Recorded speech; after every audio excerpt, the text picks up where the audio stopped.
Hey everybody, it's The Shape, and welcome to the very first episode of The Shapeshift. Now, before we dive headlong in this video, I'm really glad that the last video I did, I picked that video because it reinforces the reason that you would need a follow-up episode. So, you're gonna like it, for sure. Now, I got a lot of reoccurring comments about a lot of you guys, like me, if you've been on this channel any length of time, you know how I feel about like these family channels, family vloggers using their kids in their content. I've never been a fan of it myself.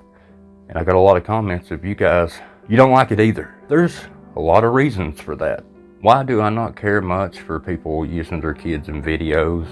And I'm going to tell you here in a few minutes something that happened to me personally. And when you're vlogging your family life, you don't know who's going to come across that video. You know, there's over 5 billion people on this planet. And if 1% of the 5 billion people are even remotely breaking the law, you know, pretty bad people, that's still 50 million people with access to the internet. 5 billion people with that, and you don't know them. You don't know all of them. You'll know a few of your subscribers, but 5 billion people could, you know, come across your family vlog. What do you show in those videos? You show everything from the layout of your house, where each and everybody in the house sleeps. You may accidentally show, oh look, that's where the alarms are. Oh, looky there, there's the security cameras. It can be dangerous. You gotta remember, a lot of these family channels get millions of views. Most people are good. Most. But some people that come across your channel are not good people. So you gotta watch stuff like that. And it's not only that, putting your kids on camera without their consent to put in public. If you film a family video for your own private collection, that's fine. But putting it in public for, you know, like I said, millions of people to see, Now I'm gonna tell you what happened to me. You guys remember my little Halloween special episode I had where I walked to that post office and had the little, you know, killer doll trying to get me? In that video, I didn't film many landmarks, just dark roads at night, a couple of sidewalks and a little bridge, and that outside of that post office. Somebody was able to take what was in that video, email me with a picture of my front door. For real. Good thing is, it was a regular supporter. And he was, or she was like, look, I don't know if you know this or not, but in that video, just what I seen in the video, is this where you live? It was dead on. There's like, you know, I'm not a bad person or anything. You know, somebody else could come across this video. That really happened. Imagine looking from somebody you never met before, a picture of your front door off one video filmed at night that didn't really show any landmarks hardly, except for the post office. But yeah, now let's get into the shapeshift.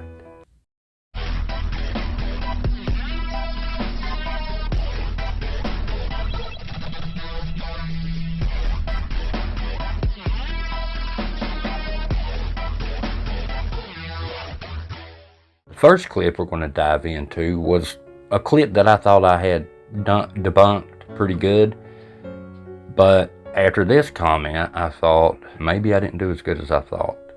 When I first read the comment I was like, nah, I don't think you're right here. But after going back and rewatching the video, yeah, there's definitely something to what they commented.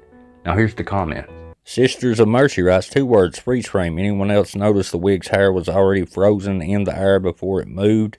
It was definitely a freeze frame and not a string pulling the hair. The hair doesn't have any physics until after the video starts playing again. If there was a string tied to the hair, you would see it coiled up and not all splayed out like it is in the video. When I first read this comment, I gotta be real with you, I thought, no, I don't recall no freeze frame, folks. I remember that the footage was choppy a bit in that part. But I was like, no, I don't think there was a freeze frame. I'm pretty sure there was fishing line.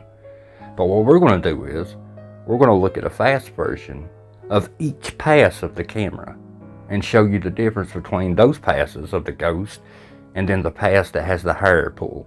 Because all of them are alike, pretty much, except the hair pulling. Let's take a look. The first pass of the camera looks pretty normal. It herky-jerky at first, but it smooths out. And we're going to look at all the passes. Now here's the second pass. It's fairly smooth. You can see the door opening to the inside. Here's the third pass. And as you can see, it's fairly smooth.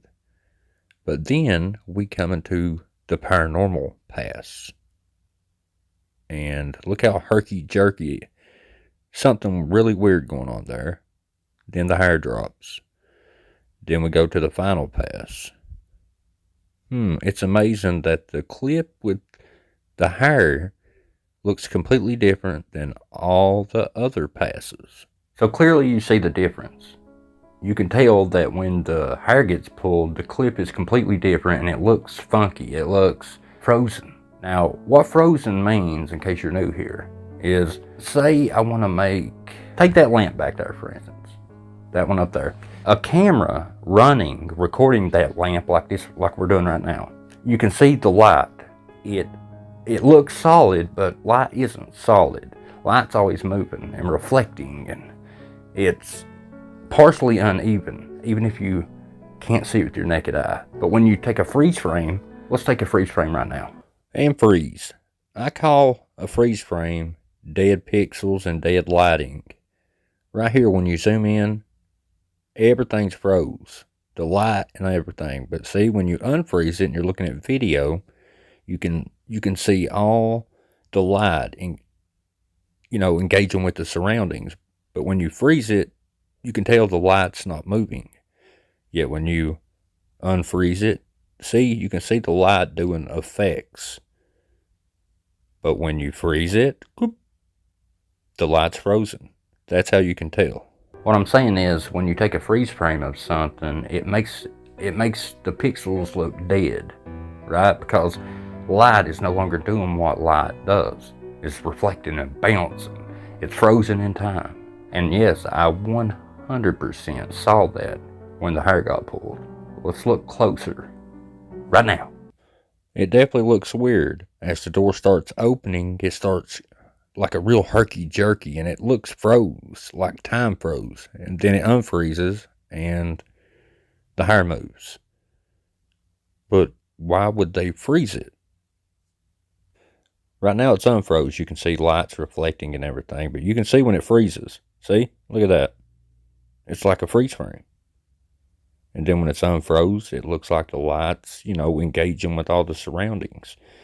I'm beginning to wonder if it ain't like two freeze frames put together, because right here, you see that? That kind of, to me, looks like looping going on. So as you can see here, Sister of Mercy was clearly right. There is a freeze frame there. I think they may have messed up on the timing of dropping the fishing string and letting the tension off and the hair falls. And they had to balance that out by freezing it. That's about the only way I could think of why it would be frozen. I don't think the camera messed up and caused that, because it just so happened to happen at that exact time when the paranormal pops off. So yeah, that's a cut and a freeze frame that's made to look like just a regular frame. But look at this next comment. Bye.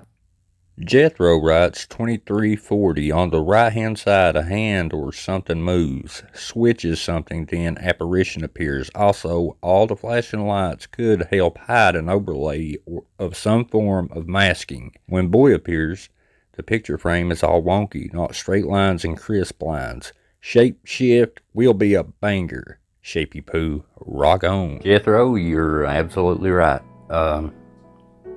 I don't know why my brain was focusing on a projector, because a projector has to have a medium to bounce the light off of to make it project. Like fog, mist, even could project it somewhat.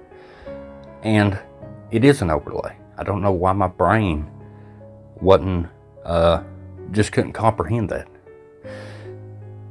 And also this lady has a kid that's similar to the kid in the video, his age. It's probably her kid. They narrate like, oh no, this is too skinny to be a kid. No, that looks like a normal kid. But what really stood out to me is now keep in mind, it's a stationary camera. I know it looks like it's moving, but that's because somebody's holding a phone with the video on it and moving their hand. But the camera is stationary, which would allow you to manipulate it. So I took the time to make my own little video. Keep in mind, I don't have their footage, so mine won't be as good. What stood out to me was, I was like, there's no way this lady has the skill to make that light flash over this kid. Even if it's one frame and an overlay, you still have to put that blue light on the outside. And I thought about it, how would somebody with no CGI experience pull that off? And how would it make the kid look like see-through, like the opacity's turned down, which you could do that. So I thought, well, what if you took the regular video and just, when the flash happens, you just overlay the entire video again. All you got to do is make a layer of whatever clip you want, and then you make the layer bigger to where it's full screen, and it's going to match the layer underneath. And what stands out to me is your little overlay kid looks like see-through, like the opacity's down, even though I didn't make it see-through. That's solid, but it looks see-through. Now it looks solid.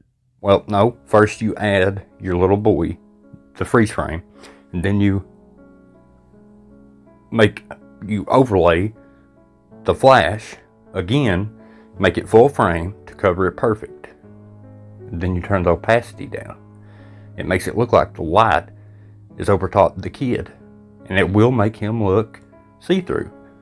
I did a little experiment, so look at this. So I overlaid the clip over a solid me, and as you can see, I look like I'm see-through, like a ghost, but I'm really not. That's a solid me with the overlay of the clip. Look right here. Watch what happens. See that? That's a solid me, but when I overlay the layer and turn the opacity down, it makes me look like a ghost.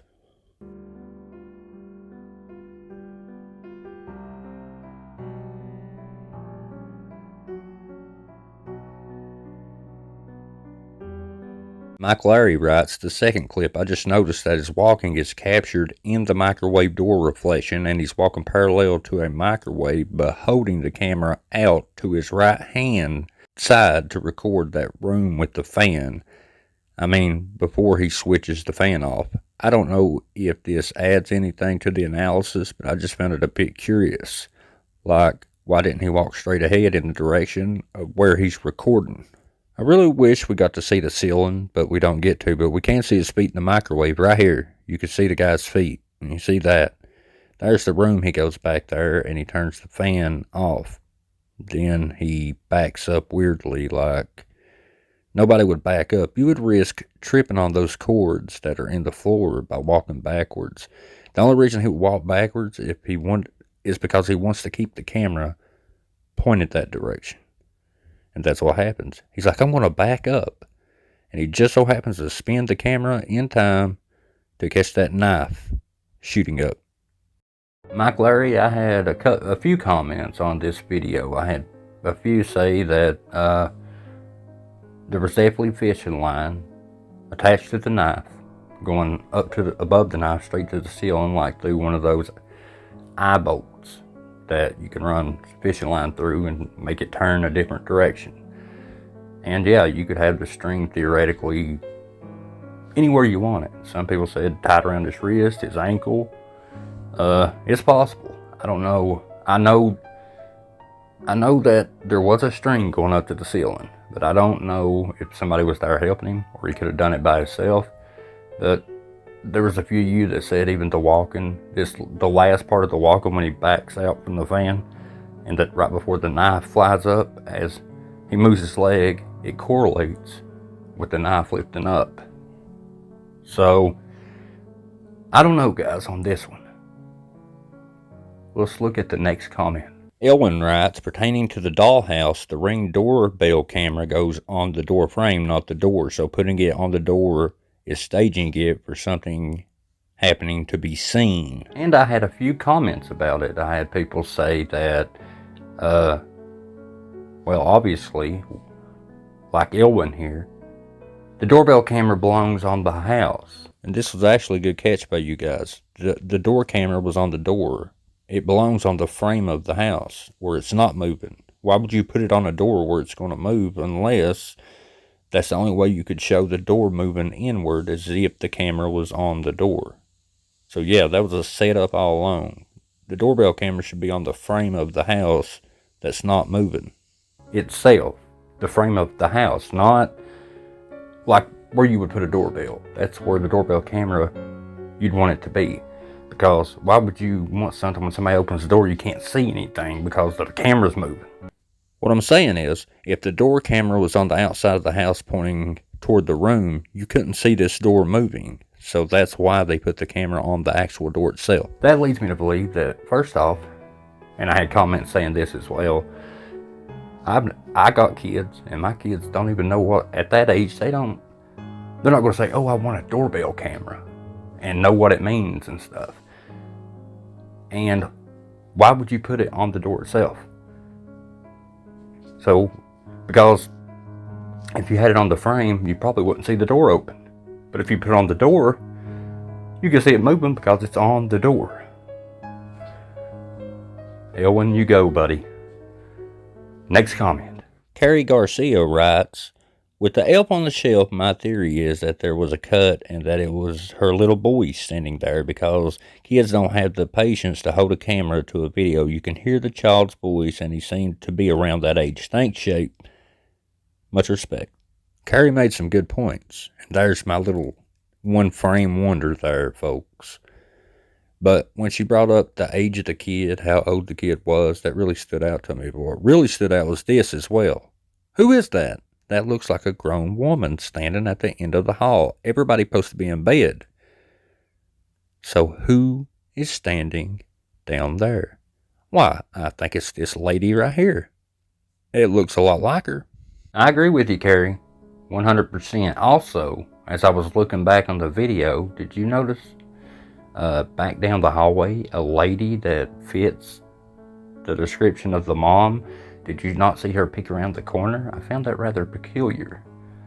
Now, friend of the channel, Sheila wrote a comment. Sheila or Shishi writes on the second one, I think it still could be a string on the knife, the way he walks so carefully into the room then backs out.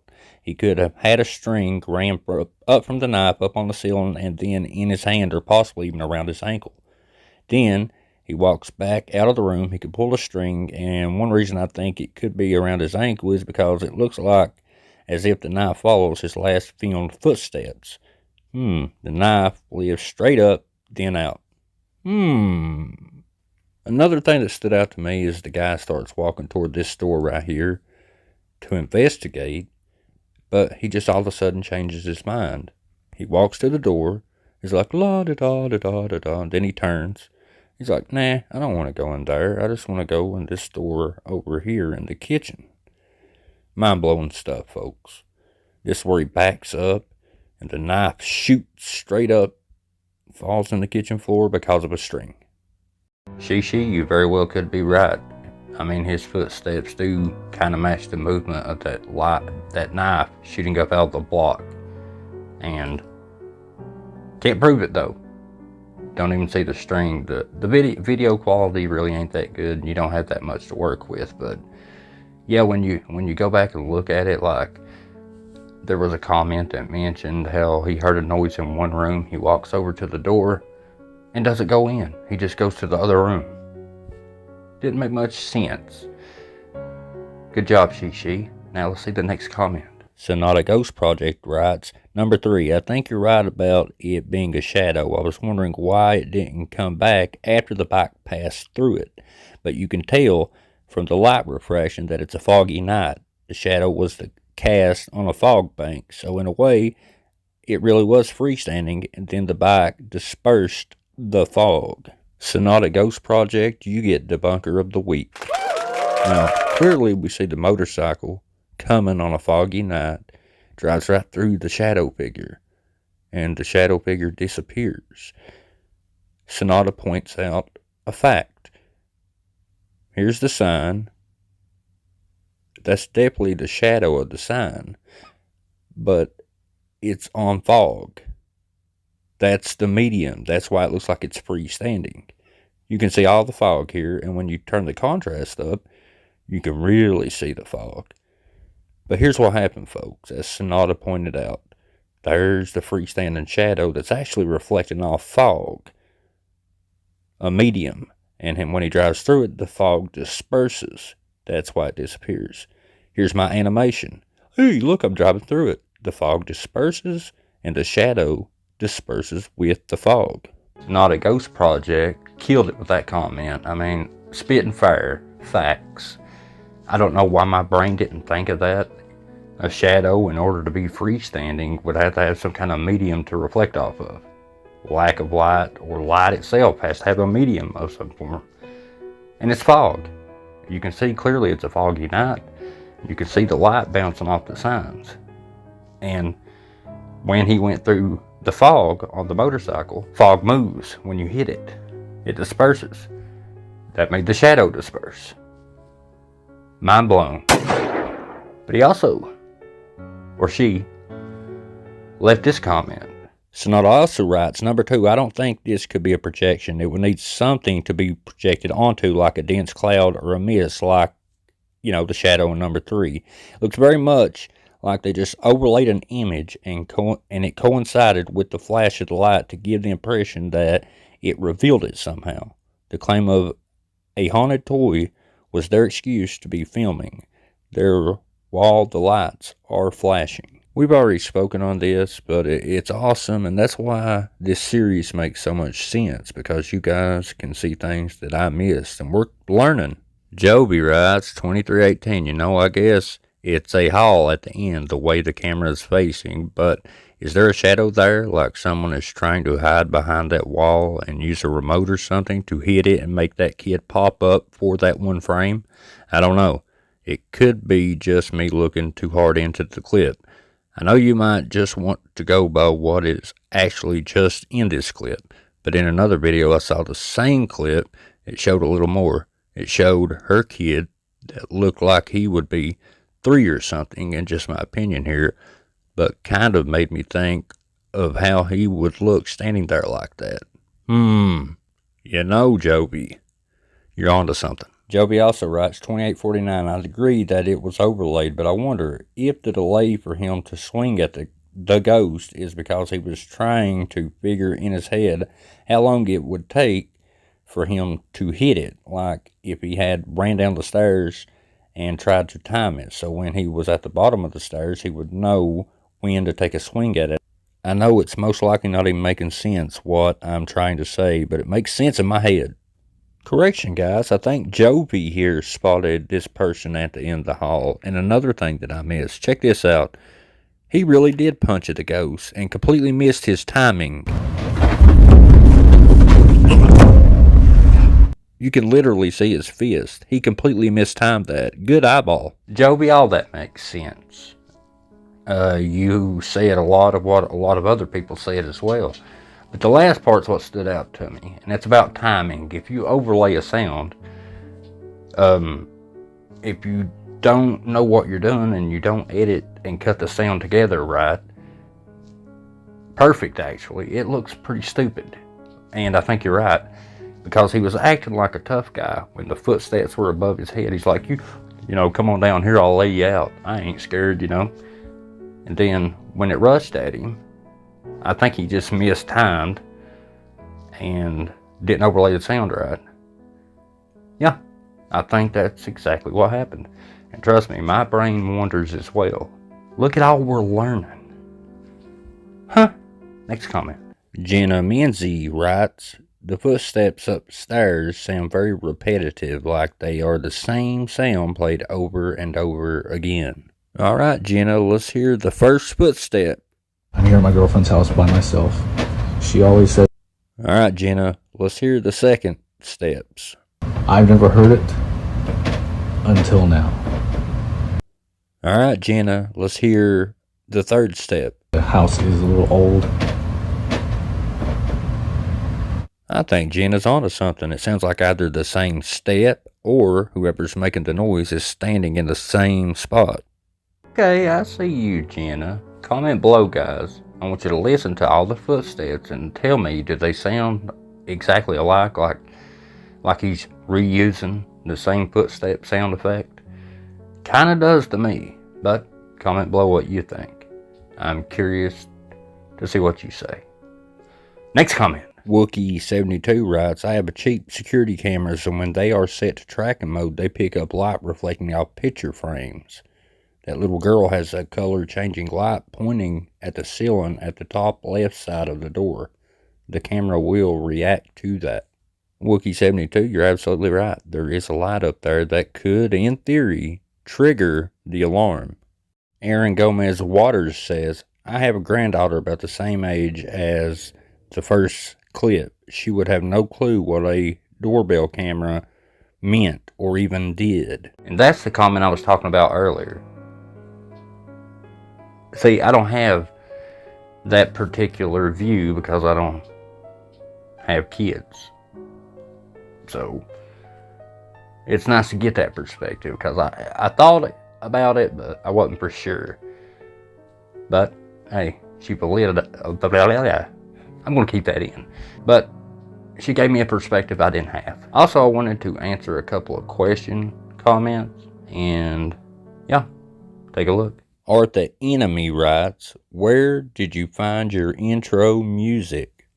Great question, Art the Enemy. I actually paid for this intro years ago off a site where you can pay like $15 and they will let you put the words in and stuff. And yeah, I paid for it. Diane0071 writes, great video. I think you're right on each one. If you don't use the name, maybe the shape outside the box or the shape beyond. Take care. I'm not sure on the name yet, Diane, but I'll take all the names you guys can possibly give me. Right now I'm on, well, the shapeshift, but that could change if something comes along that's better. But the shapeshift I do like pretty good, Diane, but I appreciate you very much. I'll take all the ideas you guys can give me. Next comment. Kendra writes, I need to thank everyone for donating blood. It saved my life. I'm back now. Been watching, but had no strength to comment, but I'm a warrior and I'm back. Thank you for entertaining my days. Being in the hospital going through chemo and think I might not make it, that's so ignorant for them to film something like that. Kendra, you are a warrior, and I think I can speak for all of us. We're all proud of you.